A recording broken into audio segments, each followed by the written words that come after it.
Les Guinéens sont appelés aux urnes dimanche pour le second tour des élections présidentielles.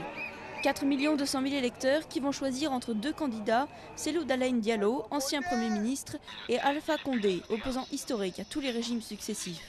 Tous deux promettent la réconciliation nationale. Depuis son indépendance en 1958, la Guinée n'a en effet connu que la dictature et les régimes militaires. Les premières élections libres du pays sont donc attendues avec impatience. Et cette division dans les quartiers, au sein de la jeunesse, où les gens disent certains sont pour Alpha Condé ou certains sont pour Cellou Dalein. Ici, ce que j'ai remarqué, c'est une jeunesse unie, parce que tous les jeunes qui sont venus me voir, moi, ils ne m'ont pas parlé de politique. Ils m'ont parlé de paix et d'unité nationale.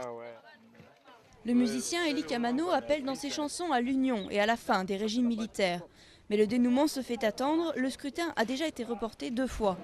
Fin octobre, la campagne a été marquée par des violences politico-ethniques à Conakry et dans plusieurs villes de l'Est. La tension monte entre les deux camps qui s'accusent mutuellement de fomenter des fraudes. Un officier du Mali, pays voisin, a finalement été chargé de présider la commission électorale pour garantir son impartialité. Je demande au peuple guinéen de croire en son destin. Je ferai pour tout pour mériter la confiance placée en moi en m'acquittant de ma tâche en toute célérité, honnêteté, efficacité, impartialité et dans une indépendance totale. Au-delà de l'enjeu démocratique, les Guinéens espèrent des améliorations de leurs conditions de vie.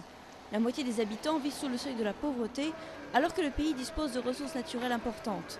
Les deux candidats ont promis l'éducation pour tous et l'eau et l'électricité, dont la plupart des foyers sont encore privés.